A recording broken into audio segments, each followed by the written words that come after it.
한국직업방송과 연합뉴스TV가 함께 만드는 취업 전문 뉴스, 투데이 고용플러스입니다. 중소기업들의 해외 시장 진출 확대를 위한 공동 브랜드가 탄생했습니다. 정부와 중소기업들이 함께 만든 건데 신남방 시장으로 불리는 동남아시아의 핵심 지역인 태국에서 첫 선을 보였습니다. 현지에서 이동훈 기자가 보도합니다. 태국 대형 쇼핑몰 한 층이 거대한 쇼룸으로 변했습니다. 침실, 파우더룸, 거실 등으로 꾸민 곳들은 우리나라 중소기업 제품들로 채워졌습니다. 우리나라 정부와 중소기업 39곳이 함께 만든 공동 브랜드, 브랜드 K 제품들입니다.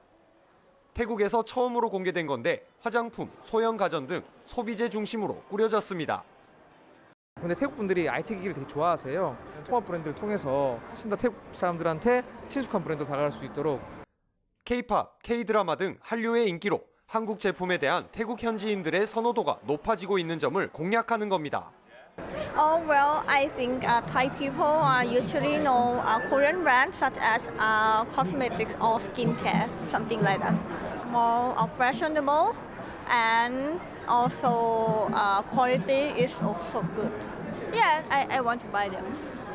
한국산 수요가 급증하는 태국이 브랜드 K의 첫 출항지가 된 겁니다. 브랜드 K, 믿을만하다, 멋지다, 그리고 가격도 합리적이다. 이것이 저희의 3대 핵심 목표입니다. 그래서 앞으로 태국을 시작으로 해서 브랜드 K 경제사절단을 만들어 볼까. 정부는 중소기업 공동 브랜드 참여 업체를 늘리고 동남아 온라인 쇼핑몰들과도 손잡아 인구 6억 명에 달하는 신남방 시장 공략에 속도를 낼 계획입니다. 태국 방콕에서 연합뉴스TV 이동훈입니다. 일본이 우리나라를 백색 국가에서 배제한 지난달 28일, 문재인 대통령은 그 길 의지와 함께 해외에서 복귀한 유턴 기업이 희망이라고 강조했습니다. 하지만 최근 5년간 국내 유턴 기업 수는 연평균 10곳에 불과합니다. 김지수 기자가 현황을 살펴봤습니다. 중국에 진출했던 5개 자동차 부품사와 현대모비스가 새 공장을 짓고 있는 울산 현장입니다. 2021년 초 양산이 목표인 이곳을 정부는 해외로 진출했다 복귀한 이른바 유턴 기업의 대표 사례로 지목했습니다. 하지만 이 공장을 그간 정부가 내놓은 유턴 기업 지원 정책의 성과로 보기는 어려운 게 현실입니다. 현대모비스 관계자는 부품을 전량 납품하는 현대차와의 근접성을 최대 요인으로 꼽으며 유턴 기업 유인책을 결정적 요인으로 보긴 어렵다고 답했습니다. 실제 2013년 법인세 감면을 포함한 유턴 기업 지원법의 시행에도 지금까지 유턴한 기업은 연평균 10개사 수준. 반면 같은 기간 국내 기업의 해외 신설 법인은 16,500여 개에 달합니다. 이에 비해 기업 해외 진출의 원조격인 미국은 유턴 기업 수가 2010년 95개에서 지난해 886개로 급증했습니다. 자국이 세계 최대 시장이기도 하지만 공장 이전 비용 전액 세액 공제 같은 강력한 유인책과 철저한 관리가 한몫했기 때문입니다.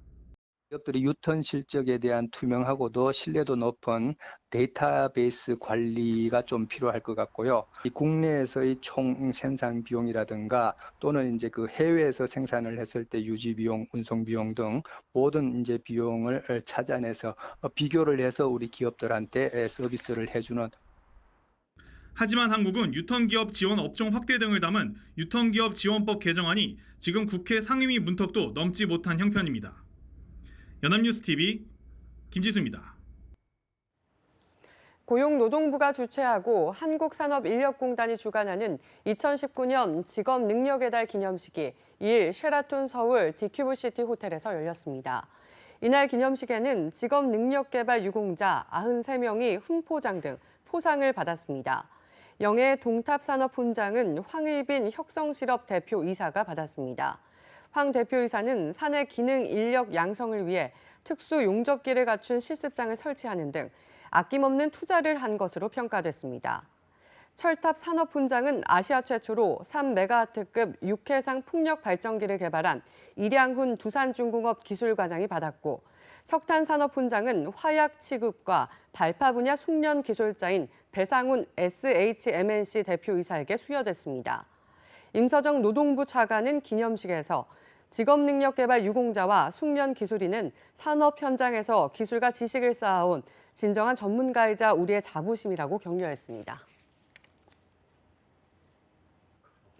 삼성전자가 미국 젊은 층을 대상으로 한 브랜드 선호도 조사에서 6위에 올랐습니다. 삼성전자는 미국 이외의 기업 중에서 1위를 차지하며 글로벌 브랜드인 구글과 코카콜라, 마이크로소프트, 디즈니, 스타벅스 등을 모두 제쳤습니다. 이번 조사는 미국의 글로벌 광고업체 무실베니아가 올해 만 19세에서 39세인 밀레니얼 세대 1,000명을 대상으로 가장 좋아하는 브랜드 3개를 묻는 방식으로 진행됐습니다. 저소득 가구를 지원하는 복지제도도 있지만 일을 해도 소득이 낮은 가구를 돕는 제도로 세금을 환급해주는 형태의 근로자녀 장려금도 있죠. 올해는 문턱이 낮아져 대상 가구와 지급액 모두 역대 최대인데요. 5조 원 이상이 추석 연휴 전까지 지급됩니다. 이순국 기자입니다. 서울 서대문구에서 미용실을 운영하는 임금자 씨. 2년 전부터 받기 시작한 근로장려금이 생활에 큰 힘이 된다고 말합니다. 수술해야 된다 해서 하느라고 카드를 썼더니 그 돈이 좀 많이 부족했는데 그래도 그 나온 거를 충분은 했어요. 그래서 그 병원비로 했고 올해는 이렇게 경기가 안 좋잖아요. 그래서 참 힘들었는데 추석 선물처럼 감사한 거죠. 올해 근로 및 자녀 장려금 지급 대상은 모두 473만 가구, 지난해 1.8배입니다. 지급액 역시 5조 300억 원으로 지난해 1조 7천억 원의 3배에 가깝고 가구당 평균 지급액도 122만 원으로 지난해 1.5배에 달합니다. 장려금 지급 대상과 규모가 늘어난 건 지급 요건 가운데 단독 가구는 30살 이상이어야 받을 수 있었던 규정을 없애고 소득과 재산 기준도 낮췄기 때문입니다. 국세청은 근로 자녀 장려금 모두 지급 대상인데도 하나만 신청한 경우 등을 찾아내 6만 가구에 443억 원을 추가 지급했다고 밝혔습니다. 또 자격이 있는데도 미처 신청하지 못한 경우 추가 신청을 받아 원래 산출액의 90%를 지급할 방침입니다.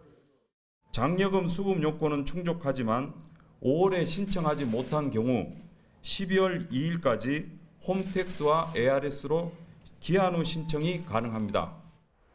국세청은 이른 추석을 감안해 법정 지급 기한보다 20일 이상 빠른 오는 6일까지 장려금 지급을 마칠 계획입니다. 연합뉴스TV 이승국입니다. 얼어붙은 한일 관계가 진전 기미를 보이지 않으면서 타격을 받는 것 중 하나가 관광입니다. 일본이 우리 국민들의 일본 관광 거부에 맞서 한국 여행주의보를 내려 일본인의 방한도 줄어들 전망인데요. 정부가 일본 대신 동남아나 중동 지역 관광객 모시기에 나섰습니다. 이진우 기자입니다.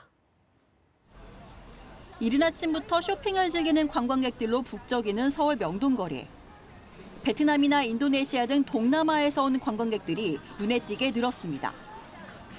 Chị thích bởi vì chị thích làm đẹp nên chị thích mỹ phẩm và chị đến đây chị cũng có nhiều bạn bè ở bên này sống nên là chị sang đây chơi với lại chị thần tượng Songkyo nên chị muốn sang đây một lần. 지난해 베트남이나 태국 등 동남아 6개국에 방한 관광객은 234만 명. 특히 고속 성장 중인 베트남은 연평균 34% 넘게 늘고 있습니다. K-팝 열풍에 20, 30대 방문객들이 늘어난 덕분입니다. 또 동남아 가운데 이슬람권인 인도네시아와 말레이시아, 여기에 중동 지역을 더한 방한 무슬림 관광객도 매년 100만 명에 가깝습니다. 올해 들어 일본인 관광객은 7월까지 25% 이상 늘어난 193만 명. 하지만 일본 정부가 반일 시위를 이유로 한국 여행 주의보를 내리고 항공편도 줄어 증가세 지속을 장담하기 어렵습니다.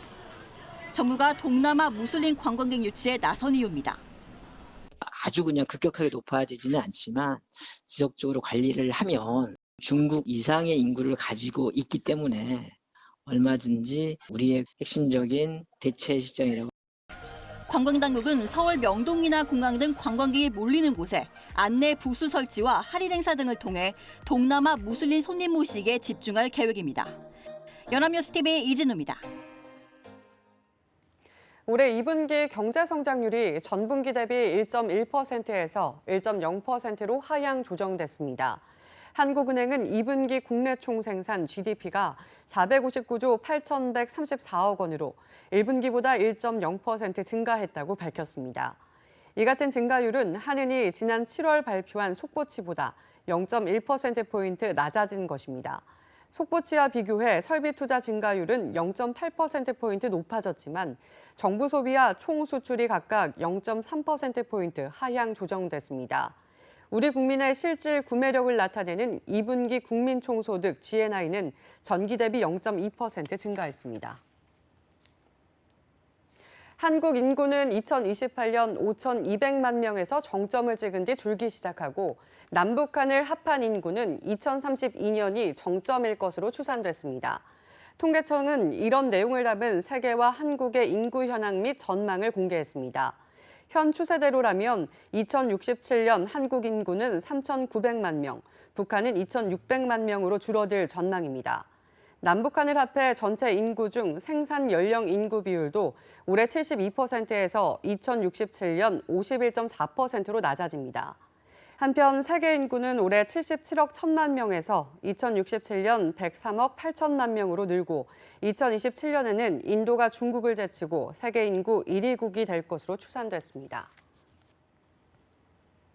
민간 택지 분양가 상한제 시행 시기를 놓고 정부 내 이견이 여전한 것으로 보입니다. 국토교통부는 집값 안정을 내세워 강하게 추진하고 있지만 홍남기 경제부총리는 신중한 태도입니다.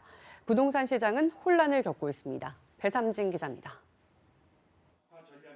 이르면 다음 달 초 시행될 것으로 예상됐던 민간 택지 분양가 상한제. 하지만 홍남기 부총리 겸 기획재정부 장관은 다시 한번 속도 조절 가능성을 내비쳤습니다. 공급 위축 등의 부작용도 예상되는 만큼 경제 여건이나 부동산 동향을 보면서 관계부처 협의를 거쳐 시행 시기와 지역을 결정하겠다는 겁니다. 강남권이나 이렇게 서울의 특정 지역만 지정을 한다고 하면 공정성 문제도 있고 사업적인 수익 혜택이 돌아가는 불공정성도 있고 천천히 지정을 결정하거나 연내 지정이 안 될 수도 있겠다.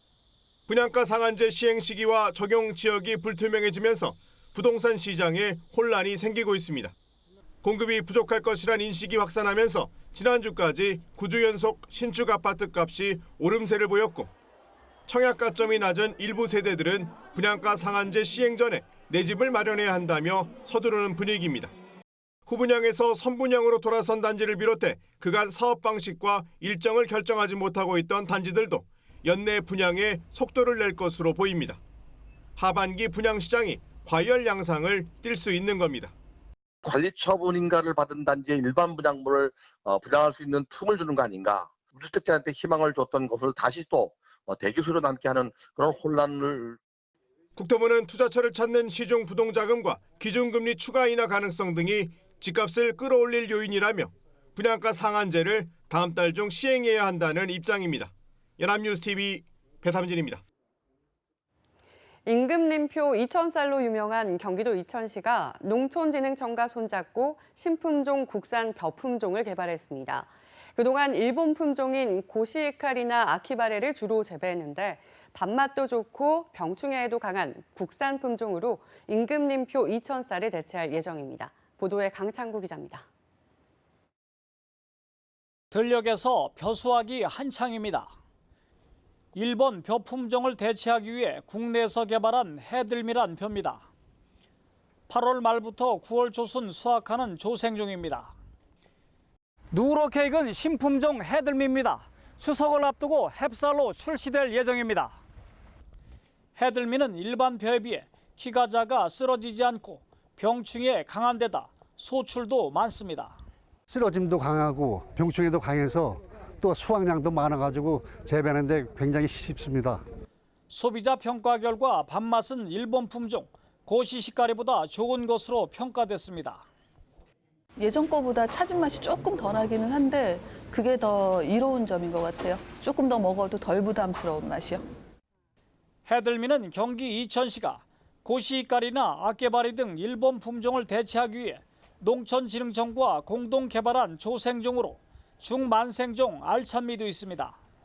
우리 이천쌀의 품종이 일본 벼 품종이었다는 것이 우리 국민 여러분들께 굉장히 죄송했던 부분입니다.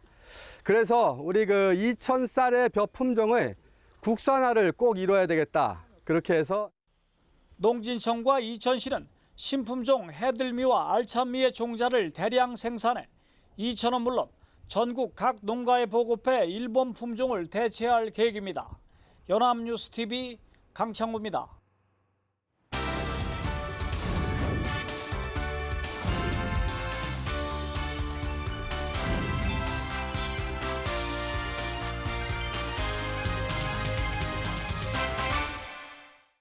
사회적으로 핫한 이슈를 키워드로 알아보는 핫키워드 시간입니다. 안치홍 아나운서 안녕하세요. 안녕하세요. 핫키워드 시간입니다. 여러분은 독립 후 부모님께 경제적으로 의지를 하시는 편인가요? 그런데 한 설문조사에서 대한민국의 많은 성인 남녀가 자신을 캥거루족이라고 이야기했다고 합니다. 어떤 내용인지 핫키워드에서 살펴봅니다. 네, 캥거루족이라면 이 독립을 하고 나서도 계속 부모에게 의지하는 자녀를 뜻하는 말이잖아요. 그런데 우리나라에 이러한 캥거루족이 많은가 봐요. 네, 그렇습니다. 취업포털 잡코리아와 알바문에서 성인 남녀 5,258명을 대상으로 설문조사를 벌였는데요. 그런데 조사 결과 자신을 캥거루족이라고 응답한 경우가 37.3%에 이르는 것으로 나타났습니다. 연령대별로도 20, 30대에선 비율이 큰 차이가 없었는데요. 20대는 41.1%가 자신을 캥거루족이라고 이야기했고 30대 역시 40.6%의 비율을 보였습니다. 또 40대에서도 자신을 캥거루족이라 이야기하는 경우가 여전히 있었는데요. 비율은 17.6%였지만 연령을 생각하면 결코 적은 숫자는 아닌 결과가 나왔습니다. 네, 30, 40대 이상에서도 여전히 부모에게 의지하는 경우가 많다는 점이 상당히 놀라운데요. 그렇다면 이 같은 응답률은 결혼을 하고 나서도 변함이 없었던 건가요? 네, 물론 결혼 유무에 따라 다소 차이는 있습니다. 결혼을 상태별로 살펴봤을 때 미혼자는 41.9%가 자신을 캥거루족이라고 이야기했는데요. 반면 기혼자는 17.4%의 비율을 보였습니다. 네, 일반적으로 캥거루족은 부모에게 의지한다는 이미지가 강한데 응답자들이 설문에 참여할 때 자기 스스로를 캥거루족으로 구별하는 그 기준이 있었나요? 네, 있었습니다. 전체 응답자의 10명 중 7명 정도인 67.9%는 캥거루족을 구별하는 기준으로 경제적 독립 여부를 꼽았는데요. 또 어떤 결정을 내려야 할 때 부모님의 도움을 받거나 부모님의 결정에 따르는 등 인지적 독립 여부가 중요한 기준이라는 답변도 18.9%를 차지해서 2위에 올랐습니다. 이 분가 여부도 중요했는데요. 부모님과 함께 사는지 따로 사는지의 주거지 독립 여부가 중요한 기준이라는 응답도 11.3%였습니다. 네, 그럼 이러한 기준을 토대로 봤을 때 많은 수가 자신을 캥거루족이라고 생각을 하고 있었던 거네요. 네, 그렇습니다. 자신을 캥거루족이라고 생각하는 이유에 대해 부모님께 이 경제적 지원을 받고 있기 때문이라는 응답자가 58.5%로 가장 많았는데요. 또 경제적으로나 인지적으로 모두 독립하지 못해서라는 응답도 20.6%가 응답해 2위를 차지했습니다. 3위는 중요한 결정을 내릴 때 부모님의 도움을 받아야 마음이 편해서라고 응답했는데요. 15.9%의 비율을 보여 경제적, 인지적인 면에서 모두 여전히 부모에게 의존을 하는 경우가 많은 것으로 조사됐습니다. 네, 그런데 20대는 차치하고 나서라도 30, 40대의 경우는 이미 부모들의 나이도 상당할 것 같은데 자녀들까지 부양해야 한다면 이 역시 사회적으로 큰 문제가 될 것 같다는 생각이 드는데요. 네, 그렇습니다. 실제로 보험개발원에 따르면 2017년 기준으로 전국 6개 특별 광역시 거주자를 대상으로 한 설문조사에서 이 4050 세대의 56.6%는 은퇴 후 자녀 부양 부담이 예상된다고 응답했을 정도인데요. 금액도 상당합니다. 이들이 예상하는 은퇴 후 자녀 1인당 부양 부담은 교육비가 평균 7,258만 원이었는데요. 결혼비는 이보다 더 많은 평균 1억 3,952만 원을 예상하고 있는 것으로 조사됐습니다. 네, 둘이 합치면 2억을 훌쩍 넘는 금액인데요. 그렇다면 미혼의 자녀가 있는 경우는 결혼 비용이 더해지니 부담이 더욱 가중될 것 같습니다. 네, 그렇습니다. 실제로 보고서가 인용한 국민연금연구원 패널 조사에 따르면 은퇴 시점에서 자녀가 미혼 상태였다는 응답자는 34%였는데요. 여기에 미취업 상태였다는 응답자도 22%인 것으로 조사됐습니다. 이 때문에 미혼, 미취업 자체가 단순히 개인의 문제가 아니라 부모에게도 전가되며 앞으로 50대 이상의 노후 준비에도 큰 영향을 줄 것으로 보입니다. 네, 자녀가 캥거루족이 될 수밖에 없는 이유는 개인적인 마음가짐에도 달려 있겠지만 사회 구조적인 원인 역시 큰 이유를 차지하는 것 같습니다. 방법은 자녀들의 완전한 독립인데 살인적인 집값과 낮은 취업률만 본다면 결코 쉽지 않은 일이죠. 참 안타까운 현실인데요. 우선 자녀들의 정신적인 독립이 이뤄지는 한편 다방면에서 해결책이 나오길 바라겠습니다. 지금까지 핫키워드 안치홍 아나운서였습니다. 고맙습니다. 고맙습니다. 지금까지 투데이 고용플러스였습니다. 오늘 저희가 준비한 내용은 여기까지입니다. 함께해 주신 여러분 고맙습니다.